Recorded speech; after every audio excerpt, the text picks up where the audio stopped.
Mic 1, 2, 3.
الله من الشيطان الرجيم. بسم الله الرحمن الرحيم. يا أيها الذين آمنوا استعينوا بالصبر والصلاة إن الله مع الصابرين. وقول لمن يقتل في سبيل الله أموات بل أحياء ولكن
A very warm welcome to the audience as well. We recognize that COVID-19 has made our task and our lives difficult. We have therefore kept the numbers limited and organized a hybrid event so that those who could not be here can watch and see the event online.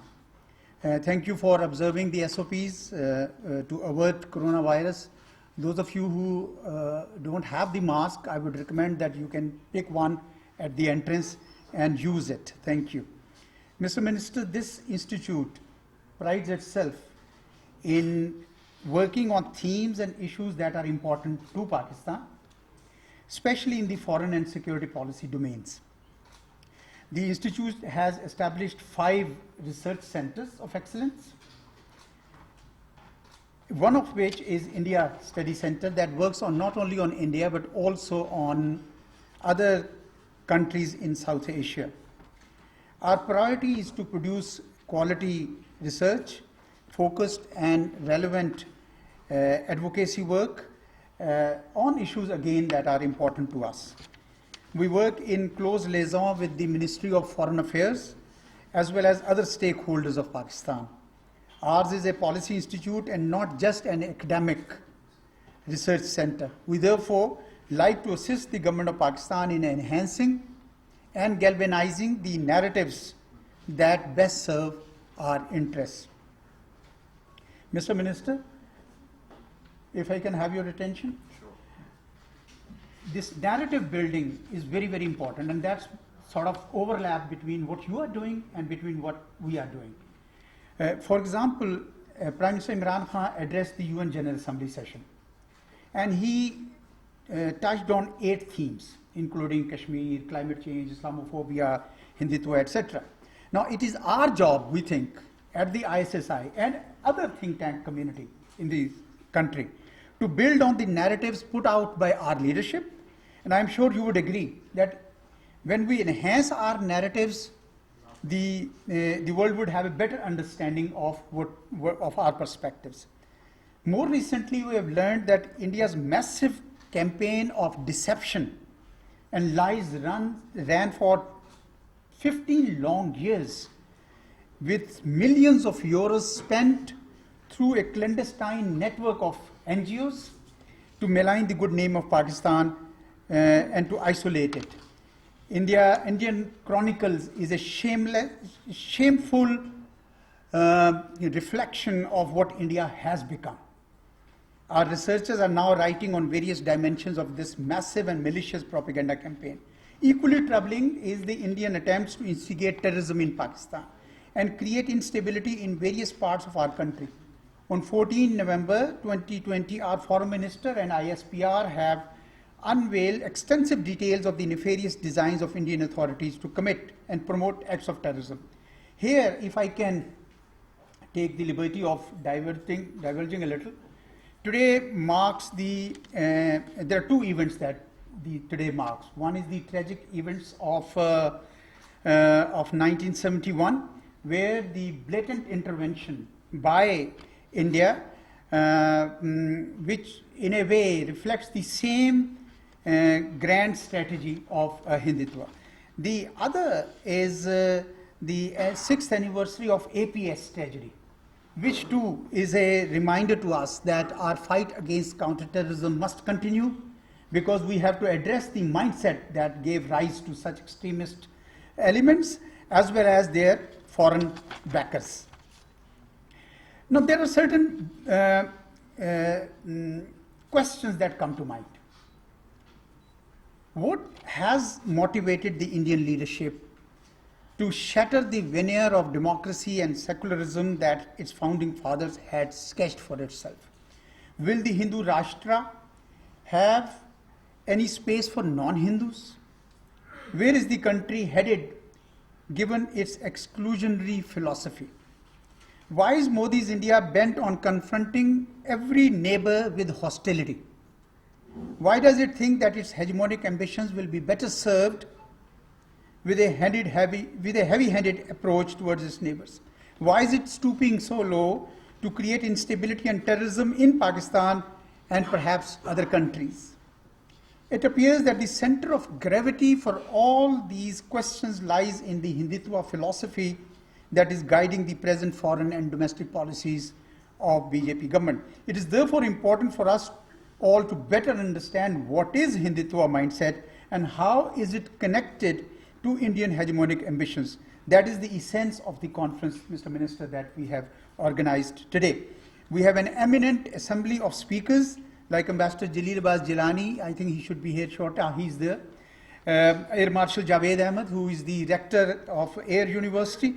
They are chairing two sessions after your speech. They will be sharing two separate sessions. We are also grateful to other luminaries, Dr. Khurram Iqbal, Ambassador Asif Durrani, he's here. Mr. Ahmed Bilal Sufi will join us from Lahore by Zoom. And Mr. Khalid Rahman of IPS, he's also sitting there. They're all accomplished professionals, and I thank them all for joining us today. And thank you once again, Mr. Minister, for making it convenient to attend. Senator Shibli Faraz, may I request him, sir, to kindly come for your address.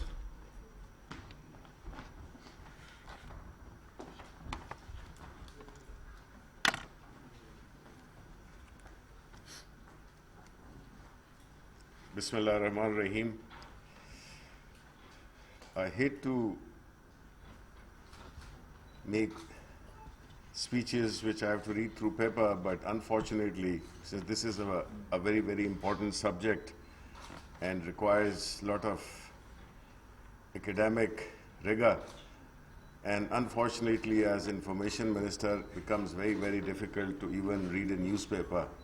So I have to, because since this is a very, very important subject, that I must congratulate IISSI for organizing this kind of function where we are able to tell the world as to what is going on in India. Not that they don't know, but it's very important for us to express our narrative, and being part of this continent for such a long time, we deeply understand the idiosyncrasies and the mindset of the people of this region. So that's why it becomes more important to tell the world our part of the story. Our part of the story, which is based on facts, figures, and the way our neighborhood, which is particularly India, the way historically, it's not that, Hindutva mindset, obviously, all of you sitting here are experts and have much more knowledge than my superficial knowledge. But still, as a common Pakistani, I do understand that having grown up in an age or in a decade where, where our country was dismembered by a very organized and a very planned strategy, where India right from the outset never accepted our existence, and they continued to destabilize us, they continued to undermine us, they continued to spread wrong news about Pakistan, and this latest one, which Chronicles? Indian Chronicles, is a fact that how low can a country go just to destabilize one peaceful country in its neighborhood, which used to be part of that territory. Now, this is a very organized, systematic way of undermining Pakistan through different means. This is the current regime of Modi is basically a blatant expression of that mindset. This is not a new phenomena. It is that they have exposed themselves to the world as to, in the 21st century, if a fascist regime like Modi's Hindutva philosophy, whereby they convert the so-called biggest democracy in the world into the biggest fascist state in the world. Their ideology is based on hatred, discrimination, superiority. And in order to achieve that, they have become more emboldened to introduce the Citizen Act, what they have done in the Kashmir, what they are doing in different parts of India, the way they are destabilizing and involving themselves in the terrorist activities in our country. So it is very important for us to share with the world that how is it that the world reaction on such acts of Indian government or the Indian regime have gone unnoticed. Why is it that there are different standards? Had these things been done, even the fraction of these things been done by the Pakistan government or Pakistani state, the world would have turned upside down. Why is it? Is it just the commercial interests? Or is it something else? Where are the human rights organizations? Where are the so-called intellectuals of the world who should be condemning and should consider India as an outcast from the Committee of Nations? What India is doing is something very dangerous. Their philosophy is like reliving the Nazi era. And I'm quite surprised that we do not get the same reaction as one would have expected, that in 21st century we are trying to relive a very dark chapter of human history. So it is very important for all of us, our embassies, our intellectuals, our foreign affairs experts, academics, universities, that they should come up with a very solid, and it would not require much rigor, because all we have to do is that we have to showcase the brutalities, the totally fascist steps that the government of India has taken in these times, and we must expose them to an extent that this hypocrisy of on one side being a secular state and on other side practically pushing an agenda which is purely based on hate and discrimination, which is the core of Hindutva ideology.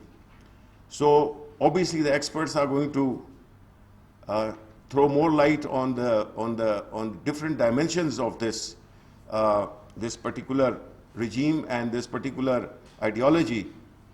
So I, as a layman, I express my feelings, and that's all I can do. Thank you very much. Best of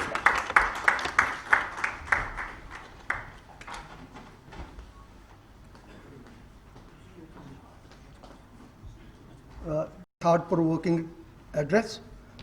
Prior we close this inaugural session off with the team of India Study Center, and distinguished guests are requested to please join us for refreshments on backside. Thank you.